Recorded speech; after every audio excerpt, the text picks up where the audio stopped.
서울 성북구의 오래된 골목. 좁지만 정겨운 그 골목 어귀엔 지금도 매일 아침 6시면 불이 켜지는 가게가 있습니다.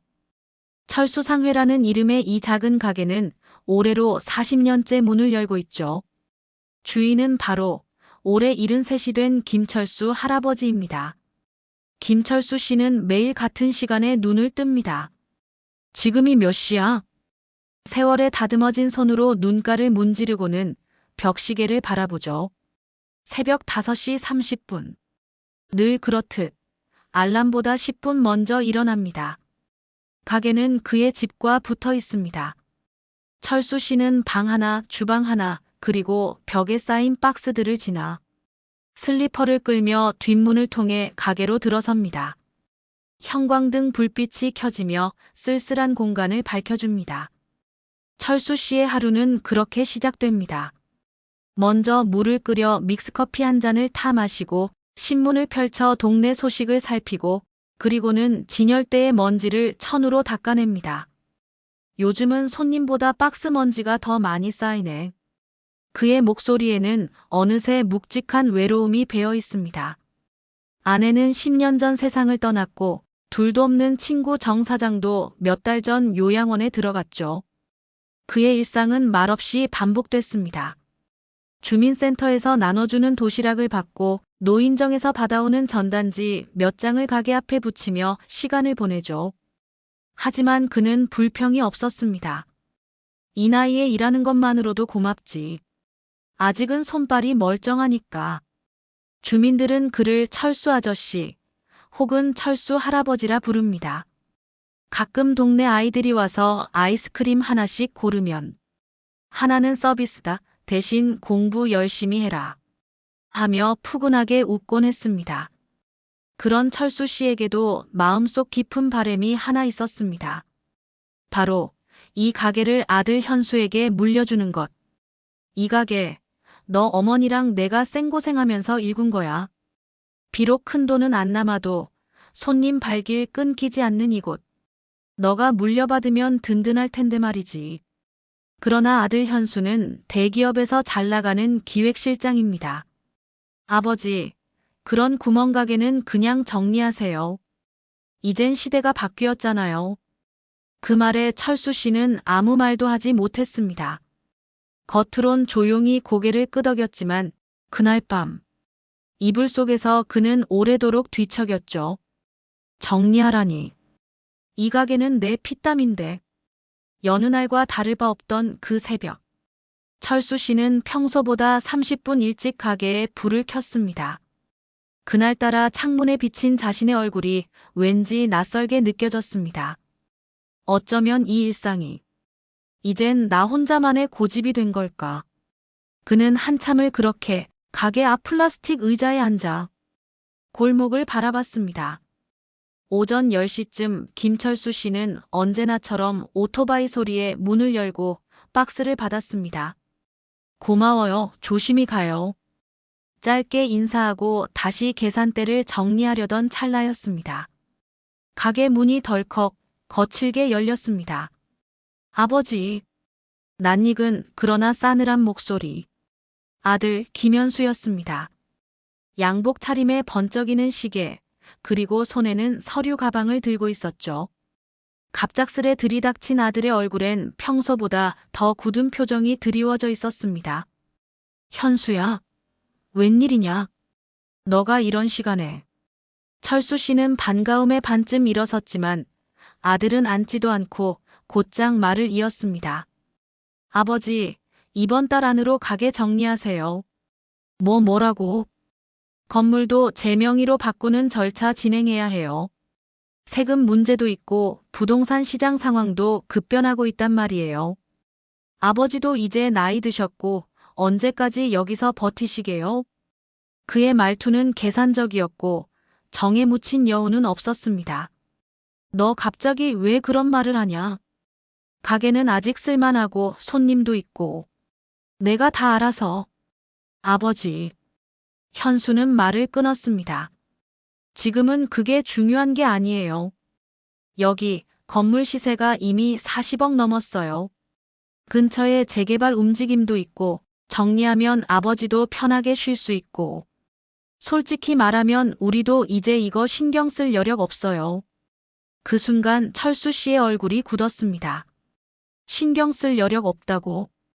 손에 들고 있던 펜을 내려놓고 철수 씨는 조용히 물었습니다.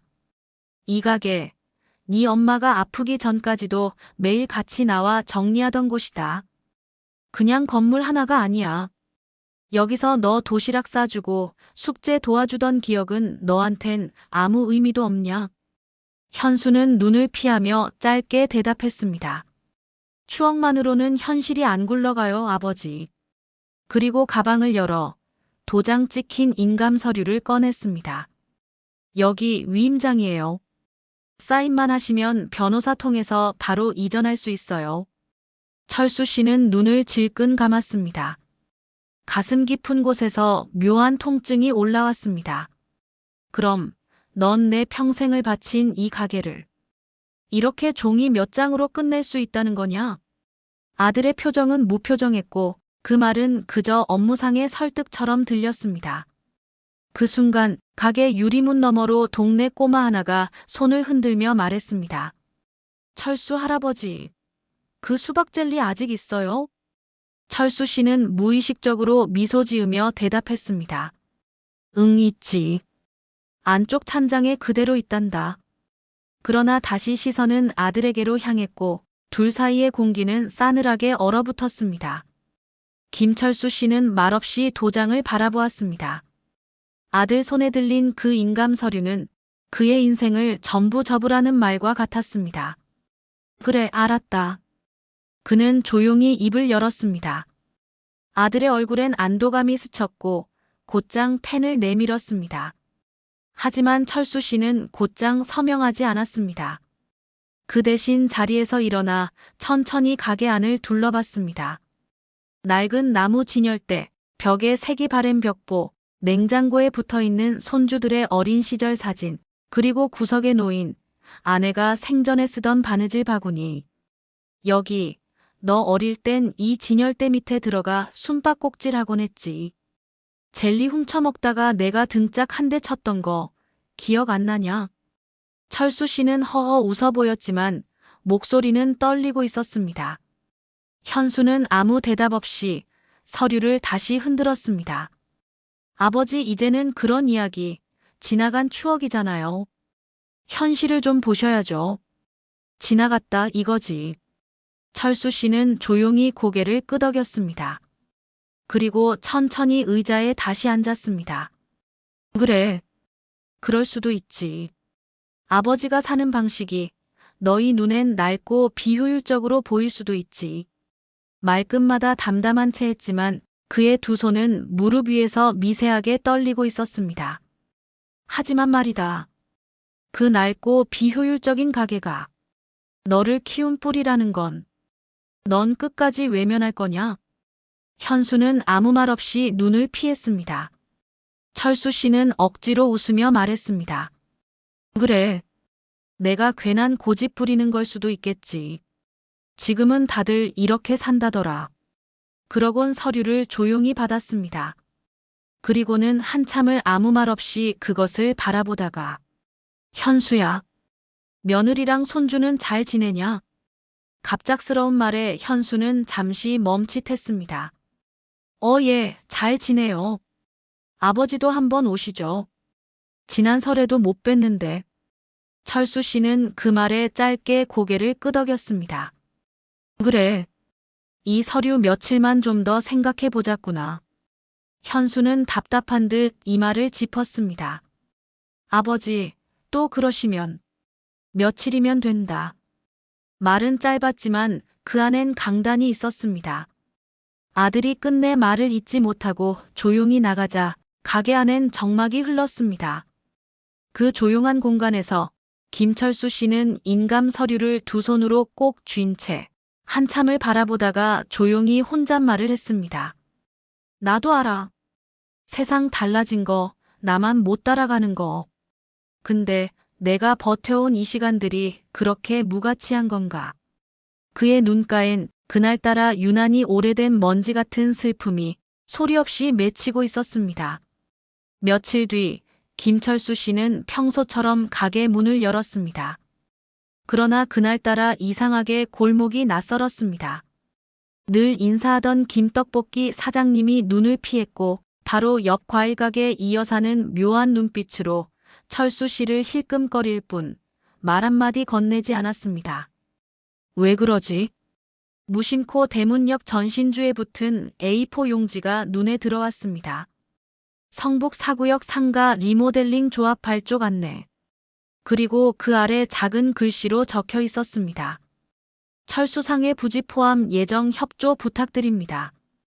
이게 뭐야? 철수 씨는 그 종이를 떼어들고 구청 담당자에게 전화를 걸었습니다. 여보세요? 여기 철수상해인데요. 이거 리모델링 조합이 뭡니까? 아, 네, 어르신. 그거요. 이미 조합원 구성 다 들어갔고요. 사유지지만 일부 우선 매입 계획에 포함된 걸로 알고 있습니다. 아드님 통해서 설명드렸을 텐데요. 뭐? 우리 현수가 이걸 알고 있었단 말이오? 예. 김현수 씨가 조합 추진위 간사 명의로 등록돼 있으시던데요. 그 순간 철수 씨의 손에서 종이가 툭 떨어졌습니다. 전화기 너머의 말이 멍하게 들려왔습니다. 조합 간사? 아니, 이게 다 짜여진 일이었단 말인가. 그제야 기억이 연결되기 시작했습니다. 며칠 전 아들이 건물명의 이전부터 하자던 말. 세금 문제, 편히 쉬셔야 한다는 그 따뜻한 포장. 모두가 리모델링을 앞두고 뿌려진 감언이설이었다는 걸 이제서야 깨달은 겁니다. 아이고, 내가 바보지. 그날 오후 가게 안쪽 창고에서 문득 오래된 통장을 꺼냈습니다. 아내와 함께 적금 붓던 시절부터 지금까지 한 푼, 두 푼 모은 흔적들. 그리고 서랍 속에 고이 넣어둔 아내의 유언장이 눈에 들어왔습니다. 거기엔 분명히 적혀 있었죠. 이 가게. 당신이 마지막까지 꼭 지켜줘요. 이 골목, 이 자리 당신이 지켜온 세월이니까.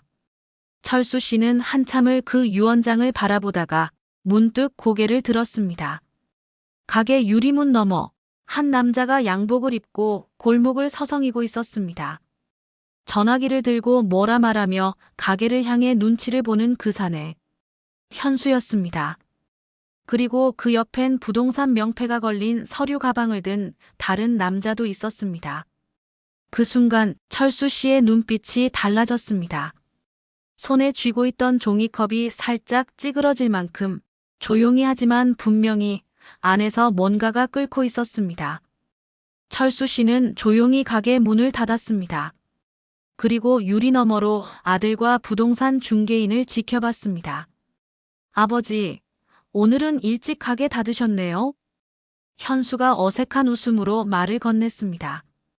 중개인은 슬쩍 인사를 하며 명함을 내밀었습니다. 김철수 어르신 맞으시죠? 저희는 리모델링 조합 대행사 쪽에서 나왔습니다. 오늘은 사전 설명만 드릴까 해서요. 철수상의 부지는 메인 골목 초입이라 중심 상가로 지정됐거든요. 철수 씨는 명함을 받지도 않고 아들만 바라봤습니다. 현수야, 너 이 사람 왜 데리고 온 거냐? 아버지, 지금 감정 상해하지 말고 들어보세요. 이제는 정말 팔아야 해요. 이 동네, 이번이 마지막 기회예요. 마지막 기회? 철수 씨는 허탈한 웃음을 터뜨렸습니다. 너한텐 마지막 기회일지 몰라도 나한텐 이 가게가 마지막 남은 인생이야. 아버지, 감정에만 매달리지 말고 좀 현실적으로 생각해 보세요. 현수는 짜증을 감추지 못한 채 말했습니다. 50년 된 건물이에요. 주차장도 없고 구조도 비효율적이고 땅값은 올랐지만 활용 가치는 없어요. 이참에 리모델링 들어가면 입주 상가로 전환돼서 월세 수입도 가능하다고요. 입주 상가? 그 순간 철수 씨는 계산대 안으로 들어가 서랍을 열었습니다. 작고 낡은 봉투 하나를 꺼내 들었습니다. 아내의 유품 중 하나였습니다. 네 엄마가 돌아가시기 전에 이 봉투를 나한테 남겼다. 그 안에는 아내의 손글씨로 적힌 편지 한 장이 들어 있었습니다. 이 가게는 절대 팔지 마. 우리 가족이 함께 살아온 자리야. 철수 씨는 그 편지를 손에 쥔 채 말했습니다. 내가 그동안 성공해서 멀리서 살아서 내가 뭐라 한 적 없었다. 하지만 이 가게만은 안 된다. 현수는 한숨을 내쉬며 말했다. 아버지, 그럼 더는 말 못하겠네요. 그리고는 중개인에게 눈짓을 줬습니다. 중개인은 슬쩍 봉투 하나를 꺼내 철수 씨 앞에 내려놓았습니다. 두꺼운 계약서, 그리고 현금 일부. 계약금만 일단 받으시면 됩니다. 명의 변경은 제가 책임지고 진행할게요. 세무서, 등기소까지 원스톱으로 처리할 수 있어요. 닥쳐. 철수 씨의 목소리가 갈라졌습니다. 눈빛이 그간의 다정하고 인자한 아버지의 것이 아니었습니다. 이게 네가 말한 효도냐? 명절엔 얼굴 한번 안 비추더니 이제 와서 이 가게를 팔겠다고. 그것도 내 허락도 없이. 아버지. 현수도 목소리를 높였습니다. 지금은 그럴 수밖에 없는 시대예요. 이딴 허름한 구멍가게 하나 지키겠다고. 그렇게 아등바등할 이유가 뭐가 있냐고요. 그 순간 철수 씨의 손이 덜덜 떨리며 계산대 위 유리컵이 바닥으로 떨어져 산산조각 났습니다. 쨍그랑. 가게 안은 한순간에 고요해졌습니다. 그리고 철수 씨는 천천히 아들을 바라봤습니다. 넌 지금 네 손으로 네 어머니 유언을 짓밟고 있는 거다. 현수는 말문이 막혔고 중개인은 조용히 뒷걸음질 쳤습니다. 2번 다시 이 가게에 발도 들이지 마라. 철수 씨는 서랍 속에서 계약서를 집어들고 눈앞에서 찢어버렸습니다. 다음 날 새벽 김철수 씨는 평소보다 일찍 가게에 불을 켰습니다. 하늘이 아직 어둑어둑할 때부터 그는 낡은 셔츠에 앞치마를 메고 가게 안을 구석구석 청소하기 시작했습니다. 이 골목 아직 끝난 게 아니다. 바닥에 무릎을 꿇어 걸레로 바닥을 닦고 낡은 진열대에 기름칠을 하고 찌든 유리창을 한 장 한 장 맨손으로 닦아냈습니다. 그리고는 10수년 동안 한 번도 바꾸지 않았던 가게 간판에 자신의 손으로 페인트를 칠하기 시작했습니다. 철수상회라는 글자가 햇살에 반짝이며 되살아났습니다. 그날 오후 철수 씨는 동네 상인회 회장님을 찾아갔습니다. 박 회장, 나랑 같이 조합 반대 서명 한번 받아보세. 에이, 철수 형님, 이젠 다들 포기했어요. 나는 아직 포기 안 했어. 그의 눈빛은 흔들림이 없었습니다. 며칠 후 성북구 주민센터 앞 작은 광장. 김철수 씨는 동네 사람들과 함께 자발적 상인 보호조합을 만들겠다고 나섰습니다. 손에 마이크를 쥐고 말했습니다. 여기 있는 이 가게들, 우리네 청춘이자 가족이고 역사입니다. 개발이라는 이름으로 지워진다면 우리 인생도 통째로 밀리는 겁니다. 처음엔 몇몇만 고개를 끄덕였지만 소문은 퍼졌습니다. 가게 앞 게시판엔 우리 동네를 우리 손으로 지킵시다. 라는 손글씨 현수막이 걸렸고 하루가 멀다 하고 주민들이 찾아와 서명을 했습니다. 기자가 왔습니다. 노후 골목을 지키려는 73세 상인의 이야기. 인터뷰에서 철수 씨는 이렇게 말했습니다. 난 가진 게 없지만 이 가게 하나는 목숨처럼 지켜왔습니다. 이걸 잃는다면 내 인생도 함께 없어지는 거예요. 기사가 실리자 반응은 폭발적이었습니다. 온라인 커뮤니티에서 철수상해 지키기 챌린지가 열렸고 SNS를 통해 젊은이들도 응원 댓글을 달기 시작했습니다. 김철수 할아버지 응원합니다. 진짜 골목 영웅이다. 돈보다 중요한 게 뭔지 보여주는 어른. 그날 밤 철수 씨는 작은 전기 난로 옆에서 혼자 유자차를 마시며 신문을 펼쳤습니다. 일면 구석에 실린 자신의 기사. 그는 한참을 그 작은 기사 사진을 바라보다 조용히 중얼거렸습니다. 그래, 아직 늦지 않았구먼. 그날 오후 가게 앞엔 초등학생부터 대학생까지 동네 청년들이 나와 작은 플래카드를 걸었습니다. 추억을 지키는 골목, 철수상회를 지켜주세요. 가게 앞 벽에는 낙서 같던 글씨들이 정성스럽게 지워지고 작은 화분이 놓였습니다. 이른바 골목 살리기 프로젝트였죠. 마트 주인 이 여사도 말했습니다. 철수 아저씨 보면 그 세월이 막 떠올라요. 내가 대학 가던 해 여기서 샤프 사갔거든요. 편의점 알바 청년도 말했습니다. 저 어릴 땐 이 가게 앞에서 떡볶이도 팔았어요. 진짜 여긴 우리 동네 역사예요. 철수 씨는 이런 반응이 어색하면서도 왠지 모를 따스함에 손이 바쁘게 떨렸습니다. 그리고 결정적인 일이 벌어졌습니다. 지역 방송국 인터뷰 요청이 온 겁니다. 리포터가 묻습니다. 김철수 어르신, 왜 이 가게를 지키고 싶으신가요? 철수 씨는 잠시 침묵하다 이렇게 말했습니다. 이곳은 내가 아내랑 함께 웃고 울던 자리입니다. 장사로 큰 돈을 벌진 못했지만 여기서 사람을 얻었고 가족을 지켰어요. 그리고는 손에 들고 있던 유언장을 꺼내 카메라 앞에 조심스레 펼쳐 보였습니다. 이게 내 아내가 남긴 마지막 말입니다. 이 가게는 추억이라고요. 그 방송이 나간 그날 밤 한 통의 전화가 울렸습니다. 아버지 접니다. 아들 김현수였습니다.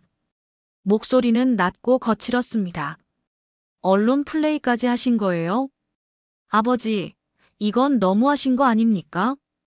철수 씨는 말없이 수화기를 바라보다 조용히 말했습니다. 너야말로 내 허락도 없이 조합에 내 이름을 올린 게 너무한 거 아니냐? 이 일로 투자자들이 빠지면 책임지실 수 있습니까? 그 말에 철수 씨는 눈을 감았다 떴습니다. 그 순간 전화기 너머에서 현수의 숨소리가 거칠어졌습니다. 그리고 다음 날 철수 씨 앞으로 날아온 내용 증명 한 통. 명예훼손 및 사업 방해에 따른 손해배상 청구 예정. 발신인은 아들 김현수. 철수 씨는 그 종이를 한참 바라보다 조용히 웃었습니다. 그래. 이젠 피할 수 없는 싸움이구먼. 그리고는 천천히 외출복으로 갈아입고 가게 밖으로 나섰습니다. 어디로? 바로 변호사 사무실. 법무법인 정우 사무실 오후 3시. 김철수 씨는 정장도 아닌 늘 입던 셔츠에 깔끔한 조끼를 걸친 채 서류 가방 하나를 들고 변호사 앞에 앉아 있었습니다. 김철수 어르신 설명해 주신 상황을 들어보면 충분히 위법 요소가 있습니다. 변호사 박정우는 차분히 말했습니다. 가족 간 재산 문제라도 당사자 명의 없이 조합원 등록을 한 건 법적으로 문제가 됩니다. 그리고 내용 증명은 협박으로 간주될 수도 있어요.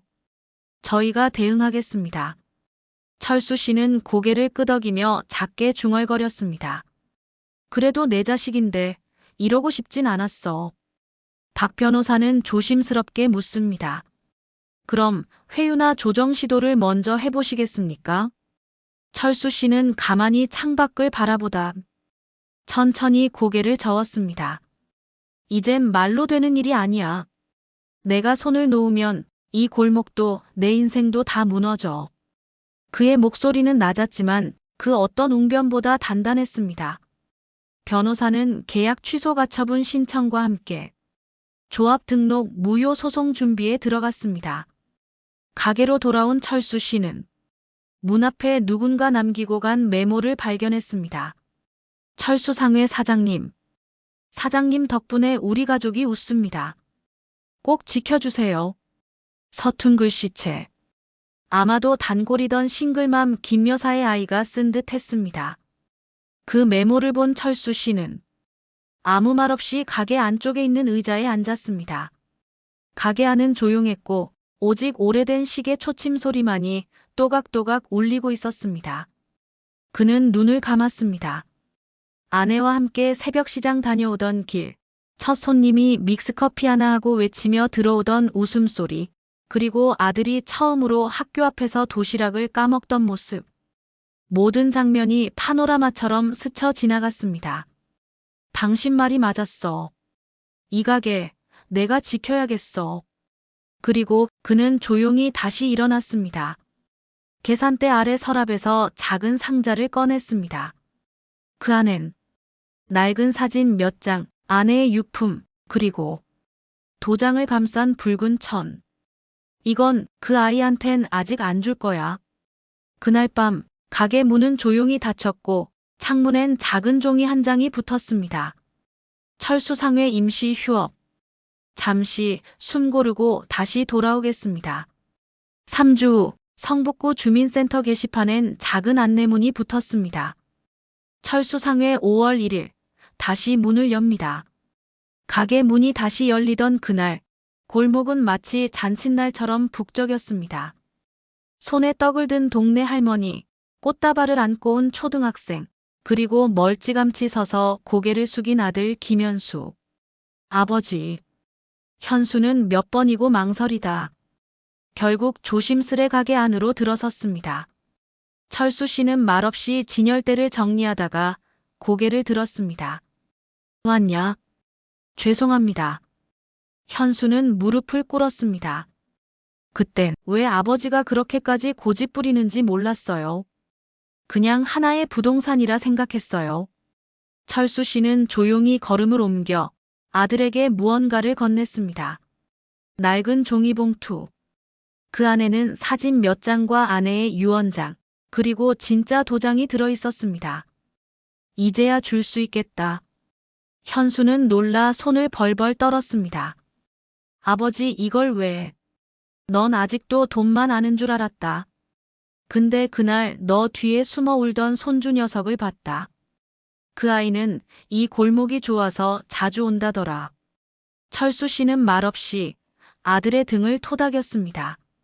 이 도장은 그 아이를 위해 지켜줄 수 있다고 한다면 너에게 건네줄 수 있다.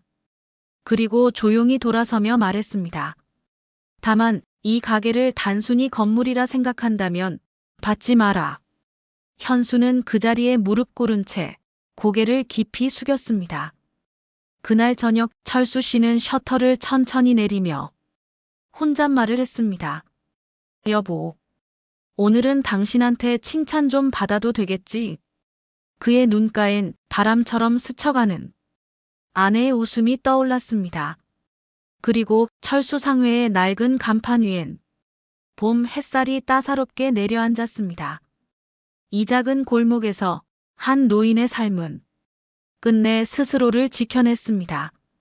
한 칸짜리 구멍가게, 누군가에겐 철거 대상이지만 누군가에겐 평생을 바친 집이었습니다. 우리 모두의 가슴 속에도 그런 철수상회 하나쯤은 있지 않을까요? 여러분의 철수상회는 어떤 게 있으세요? 오늘 이야기 재미있게 들으셨다면 구독과 좋아요 부탁드립니다. 오늘도 행복하세요.